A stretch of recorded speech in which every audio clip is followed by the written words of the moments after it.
Hi, I'm James Ward, a technical evangelist for Flex at Adobe. So there's some great new things coming up. Flash Builder 4 is coming sometime beginning of 2010, and one of the new features in it is the ability to easily connect a Flex application up to a backend through the data wizards. So I'm going to show you how we do that with a Java and Spring backend. So what I've done is I've installed Eclipse and then installed the Flash Builder 4 Beta 2 plugin to this Eclipse. And then what we're going to do is create a web application and then create a Flex application and connect the two. So let's get started. So first thing I'm going to do is go in and create a new dynamic web project. So we're just going to call this one Spring Flex Server and hit next. And now I'm going to change the output folder now to be my web content, webinf, classes. So this will just take all of my compiled classes and output them into to deploy into my war. Okay, so it just created my web application. I've already gone through and created the Tomcat server within Eclipse, but I do need to go and now tell it to deploy this web application to that server. So to do that, I go in here to my server configuration, switch over to modules, I add this module here, hit OK, and then I'm going to go in and remove the paths that it deploys on the root of my web application. So there we go. I can save that and close. So now I need to add some libraries into this web application. So what I've downloaded already is Spring 3 and the Spring Blaze DS integration, but I've downloaded a nightly build of the Spring Blaze DS integration. That's required for Flex 4, and I've also downloaded a nightly build of Blaze DS. So that's what we need in order to be compatible with the new Flex 4 stuff.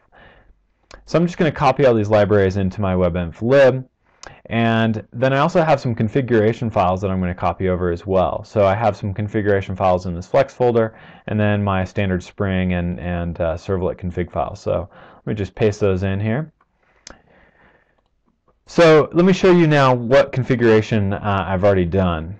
So if we look at the web XML, we see I've created this dispatcher servlet. That's just the standard servlet for Spring, and then I also have this RDS dispatch servlet, and that one's used for the data wizards in Flash Builder 4.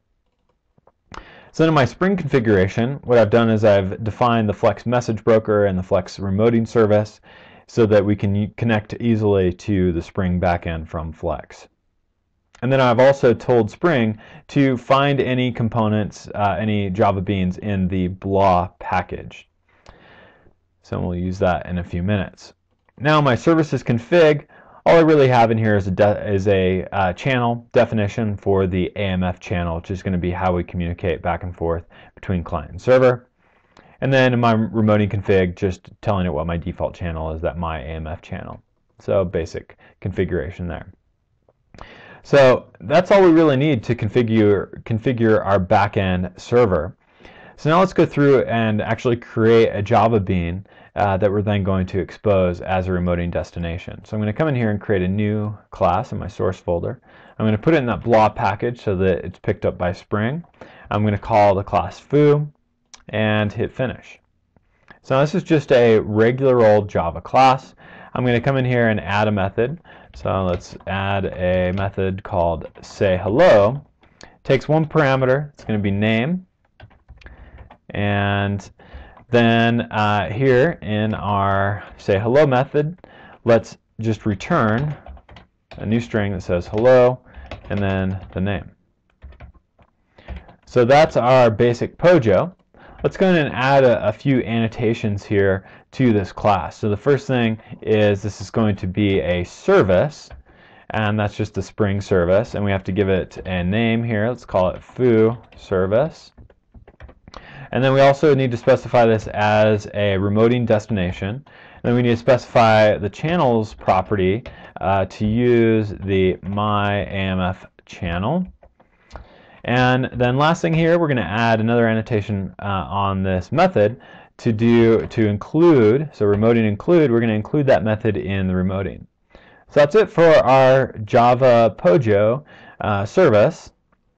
And now we should be able to just start up our server, and hopefully we'll see that service deployed. So there we go, we're starting our server. If we go back over to the console here, we should see it found that foo class and created that remoting destination for foo service. So our backend now is completely configured and ready to go. So let's go create now a new project, and this time we're going to create a Flex project. We'll call this one just foo. It's going to be a web application, use Flex 4. The application server type will be Java EE and Blaze.ds. And then we pointed at our web content folder for being where the content is for our web application. Specify the root URL, and then we can just hit finish. So now in our Flex application, what we're going to be able to do is now browse the different services that we've configured back in our back end and hook those services up to a front-end UI. So first, let's go browse those services. So I'm going to switch over to this Data Services tab, and I'm going to say Connect to a data service, and then I specify Blaze.ds, and I don't need a username and password. And so it's automatically gone out and it's found that foo service there defined in our back end. And it's done that by connecting to that RDS servlet that we defined in our web application. So I just select that service and hit finish. And so now it's actually created the client-side code to connect to that back-end service. And you'll see down here I now have this foo service listed. I have this say hello. Now I can actually even test this service. So I can do a test operation here, and I can say let's go enter a value of foo and hit test. You'll see it called my backend. We received the request, and we see the response was a string. The output was hello foo. So that's great. So our operation worked. But now let's go actually connect this application up to our UI, connect the service up to our UI. So here in our Flex application, let's go in and add some declarations here. First declaration we're going to add is a call responder. The call responder allows us to handle the asynchronousness of the service call. So I'm going to give this an ID, call it say hello result, and then I'm going to define my foo service. So I'm just going to create an instance of my foo service here. I'm going to give it an ID, we'll call it foo service. And then I need to tell this foo service how to actually connect to my server. So to do that, I need to specify the channel set to use. The channel set just defines how we communicate over the wire back to our server. I'm going to create a channel set, and then inside the channel set I'm going to create an AMF channel and set the URI to http://localhost:8080/message broker/AMF. And so that's just the AMF channel that was defined in our Flex configuration. And so that's all I need for my declarations. So let's now actually go create the UI for this application.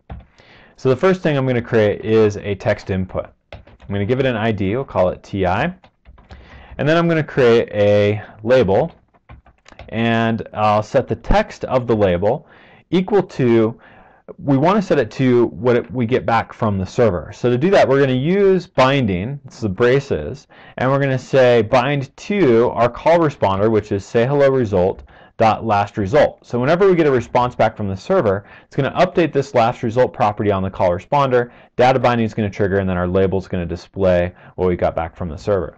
I'm also going to set the layout here of this application to be the vertical layout so that these components appear one on top of another with the label below the text input. Last thing to do is to connect this text input so that whenever the text input value changes, we want to call this foo service. So let's do a change event handler on our text input, and what we're going to do is we're going to set a token. So we get a token back when we call this foo service. The reason why we get a token and not the response instantly is that I/O is asynchronous in Flex. So we're going to set say hello result dot token equal to foo service dot say hello. So we actually make that method call on that service on the client side, and then that will make the network request using the channel set that we've defined here. Talk to Blaze.ds and the Spring Blaze.ds integration, talk to the Java bean that we defined on the server, make that call, and then when the response comes back, updates the last result property, and our label should display it. So what we're going to pass as a parameter here is TI, that's our text input, and then the text value of that text input. So that's it. So let's save that. So that's compiled, and now let's go run it. So when we run this, should now be connecting to that, that application on our server. And then as we start typing, you'll see it automatically. As soon as I made a change in the text input, it went out, called that backend service, and displayed the result there in the label. So that's it. So that is how easy it is to build a Flex application that talks to a backend Spring and Java service. So this is part two. This is part one. Part two will be talking to the same Spring backend, but with Hibernate in there, so we can do some data entry and data management. So thanks for watching. Hope it was useful.